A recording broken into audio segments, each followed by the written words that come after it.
I was born in eastern part of India, a state called Odisha, in 1965. His coming to Kenya was purely by accident, but the moment he landed, he stayed. My name is Dr. Mercy Korir, and on this episode of Doctor's Diary, I bring you the story of Dr. Swarap Mishra. Locally, he's known as Kiprop. The current Member of Parliament for Keses constituency in Uasin Gishu County believes that it is better to be the head of a cat than the tail of a tiger. And the best decision in my life I took is to come to Africa. And the better decision I took from that best is to stay back in Africa. This interview with Mishra is marked with nuggets of wisdom, often punctuated with hints of humor, with his genuine appreciation of God's role in his life. No materialistic gain can give you enough joy and pleasure other than what if you achieve your mission and vision. And God was so kind to me to bless all of us to achieve this vision. Life without a vision is never a successful life. How many phones do you have? I have 18 phones, but I carry always 8. How do you keep track of all of them? No, I know them. I mean, how if he marry tomorrow 10 wives, he can have the track. So you have people have 16 children, they have the track. You know, you understand. Flamboyant, affluent, but pious, Dr. Swarap Ranjan Mishra emerges as a doctor with a purpose, on a mission. He says he has 3 lives: academics, business, and politics. A 4th, spiritual life, he says will come later. Academics gives me knowledge and wisdom and information. Business translates the practical of my knowledge to in the materialistic life, where I got affluency by the grace of God and whatever small way, and then that took me to humanitarian work by involving myself into politics. But I always keep business and politics very separate. I'm a hardcore businessman and I'm a very generous politician. So I keep those 2 things very separate. When I negotiate for a penny, people say, you are the same Mishra who gives last night a lot of money that occasion, and also you spend in a joint so much money, and now you are asking for. I said, that is business, this business, that is politics. So it should be separate. So I am expecting for 4th life, that is called spiritual life. That is the last life. I don't know when I'll die, but the spiritual life will give us a lot of blessings. As our old religion preaches the same, and God is one, that maybe we try for heaven. More than 200 suits, 1,000 pairs of shoes, expensive watches, 2,000 ties, good cars and parties. Mishra says he loves life with color. But his Kenyan story started from a humble beginning, far from the opulence that you see dot his life and fuel his lifestyle. When I came, first 6 months, me and my wife has no car in Kenya. So we used to go for buy boga and whatever in Eldoret town by 5 kilometers walking on the road and holding those bogas and cuckoos to go back. So we struggled a lot. But one thing is there. I never knew that how many cars I'll get, but God has given enough. But I request 2 things. Don't discriminate and don't compare. We always discriminate people below us and we compare people above us. Nobody is above us, nobody is below us. We are all same level and we need each other in the eyes of God. Only big man is God.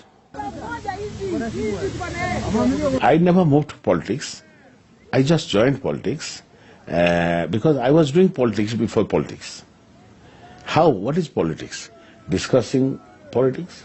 I was the first Indian. People used to see how this Indian doctor Moindi, he can come to in the evening to so many joints and started, after some good beverage intake, he started talking about more than us, that these politics. He knows more politics than us.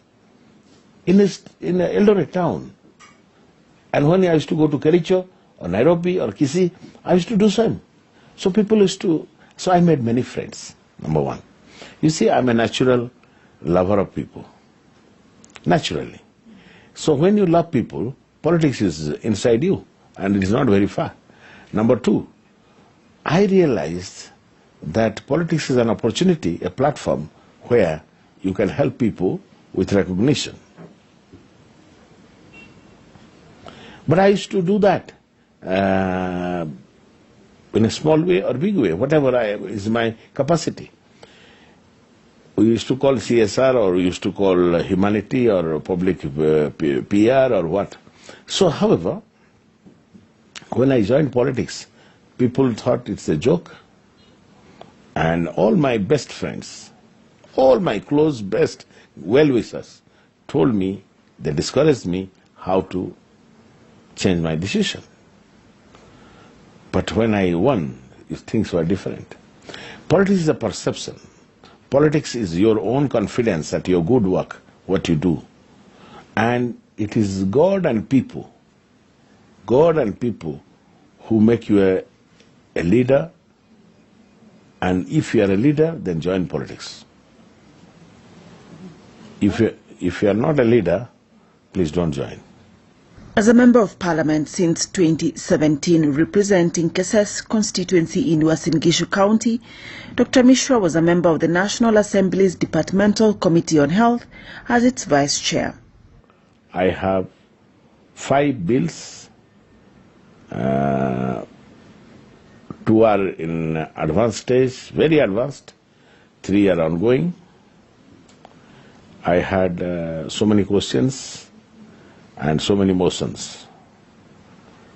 As a Vice Chairman of the Health Committee, Vice Chairman, I learned a lot and we contributed a lot and we did a lot of reforms in health sector, in the particular NHIF, Kenya Medical Supplies, Medical Practice and Dentist Board, Pharmacy Provision Board, and also KMTC. A lot of work we did.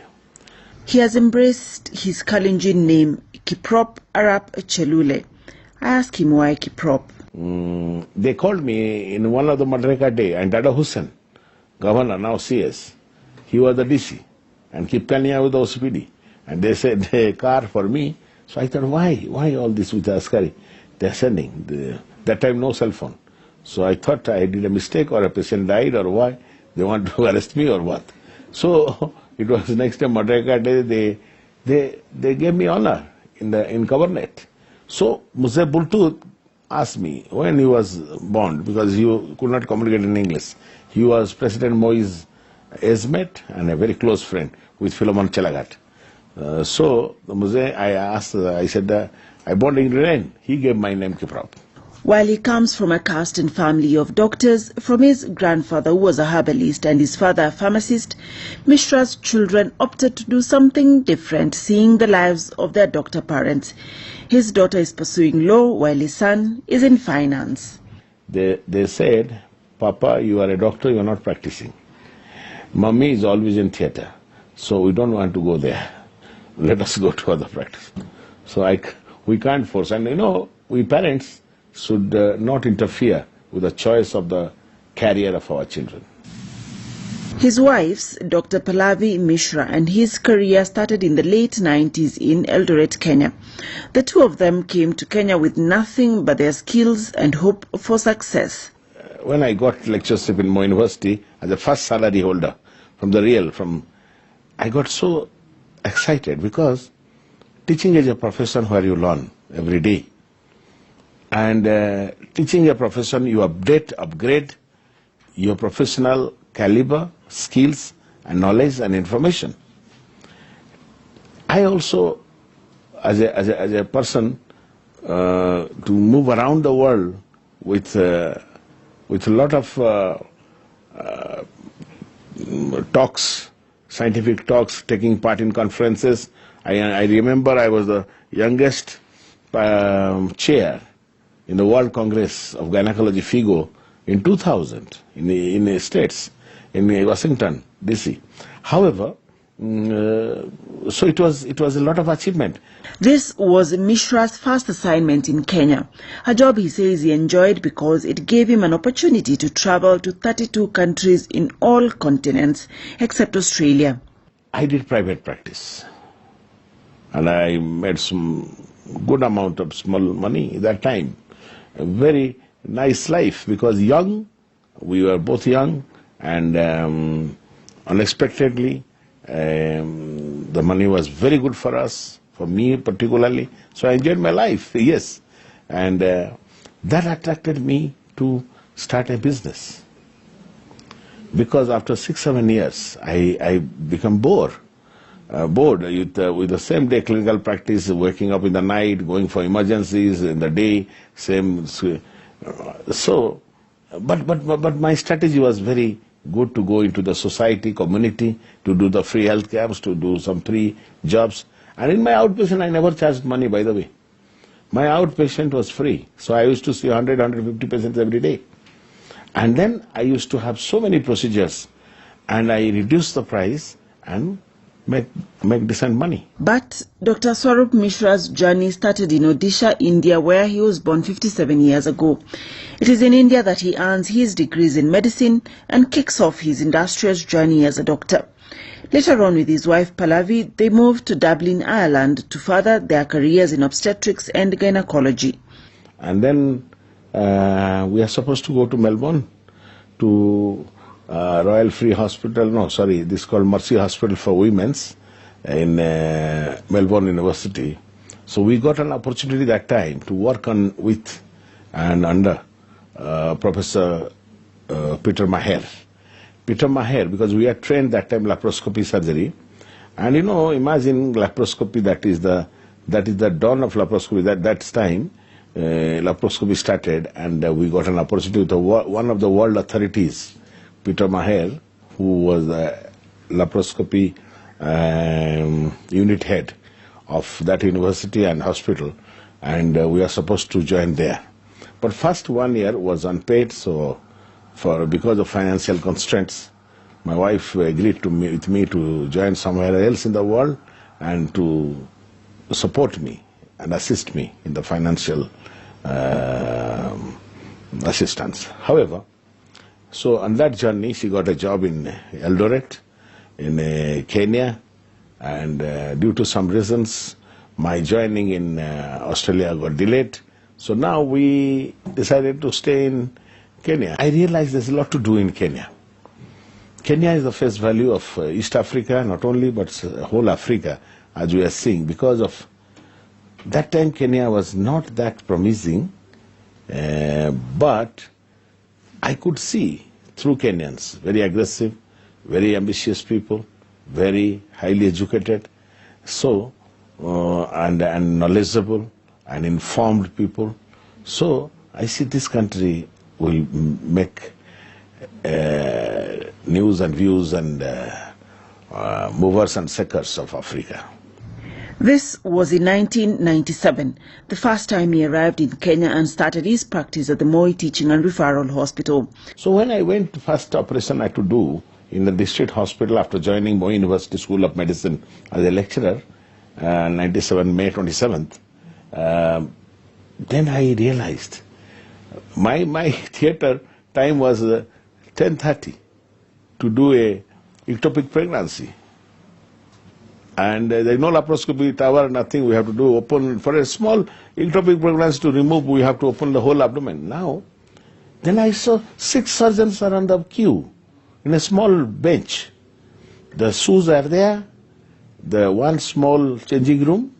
I got my chance at 3:30 p.m. to operate. And the patient was starving for overnight. Wow, then nothing. Very frustrating.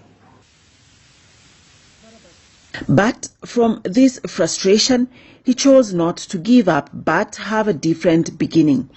From his experiences in India, where one hospital had 16 theatres at the time, Mishra saw an opportunity, a gap to fill.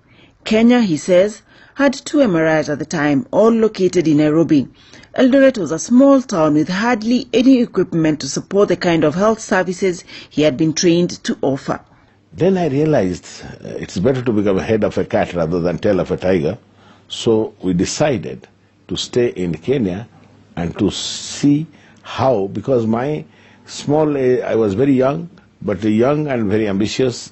But that time, my small experience in Asia, to India and then Europe, made me ask several questions about Africa and Kenya. Why not my Africa? Why not? That time, Eldoret town was nothing. He went to Germany to advance his skills in laparoscopy and in vitro fertilization, IVF. Determined to start a department to offer IVF services, though it is something that is not yet happening in public sector. It never succeeded anywhere in the world. How come? Except America, even India.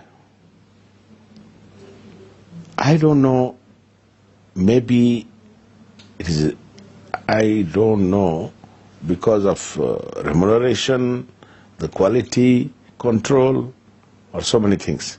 Because I never seen in Asia, to that matter, okay, IVF is there like a high-end Indian public sector, like All India Institute of Medical Science, Armed Force Medical Center, FMC, Pune. But medical college even doesn't have IVF in India. Very few. Out of 500 medical schools in India, maybe 2 or 3 or 5 medical schools have. So that is the reason here also it's not possible. Nobody started. He started Mediheal as the next phase of his medical career. Because fertility, IVF was a new subspecialty in the medical science that time. Because we are starting first time in that region, or in Africa, Kenya, East Africa, the fertility center, so we added fertility center. But it was a complete hospital with all the specialized departments, yes. Fertility care was at the time a difficult venture due to misconceptions, but progress, he says, has been remarkable since then. When I started fertility practice in Eldoret, first of all, very few patients used to come. And if they come, only lady will come, not the man.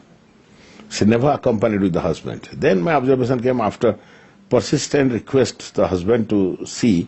The husband come after 3-4 sittings, and then first thing the husband decline, or it's a challenge to convince the husband to go for a test, all the tests of male infertility. There is a concept, or there is a what is a permanent idea at that time with our Kenyans, that a female may be always responsible for the infertility. Male is fertile always. That is the reason behind it. And then the taboo, stigma.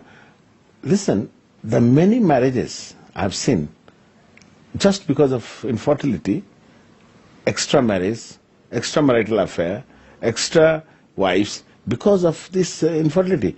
But imagine, there is so many times male is infertile and they cannot get justice, even from multiple marriage, because he is responsible for the infertility. However, after 2-3 years or maximum 4 years, around 2002, 2003, this stigma is suddenly, it was disappearing. But today, as we are talking, male is the first person to go for test. He had a simple plan: from huge numbers, reduce costs and be profitable. He leased his first space for 150,000 shillings per month, but no bank would advance him any loan to start his hospital business. But my strategy was very good, to go into the society, community, to do the free health camps, to do some free jobs. And in my outpatient, I never charged money, by the way. My outpatient was free. So I used to see 100, 150 patients every day. And then I used to have so many procedures, and I reduced the price and make decent money. 18 years later, Mishra says he started with 40 members of staff, but is now at 1,800, 250 Indian expatriates and 14 units that make up Medihill Group. My dream and my vision to start Medihill is not commercial. It was to what I saw in Asia, what I saw in Europe, to implement in Africa.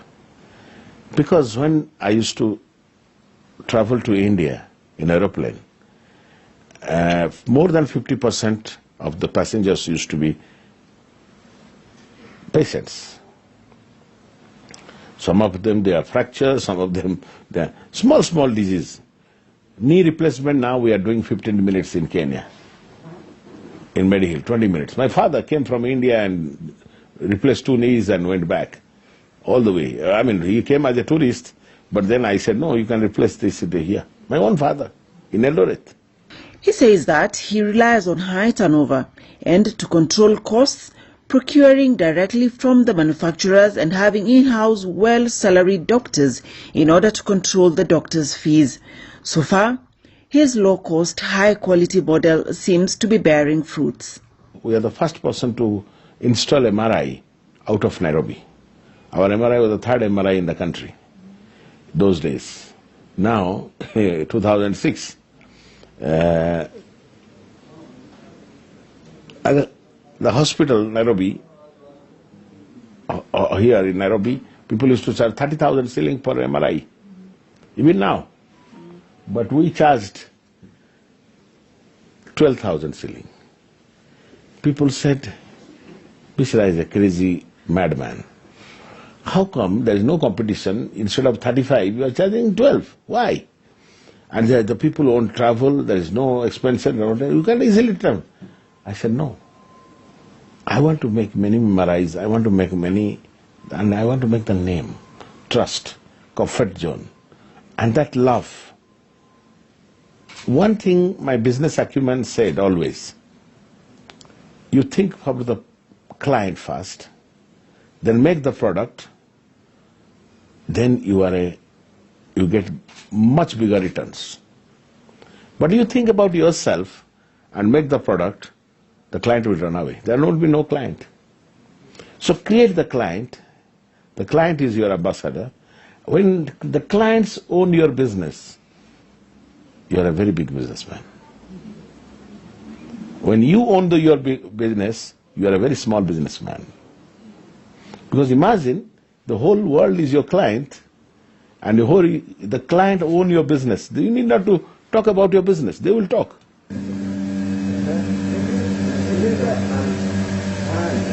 The founder chairman of Medihill Group of Hospitals is an avid dairy farmer. From his beliefs and finding himself living with a Kalenjin community which values cows.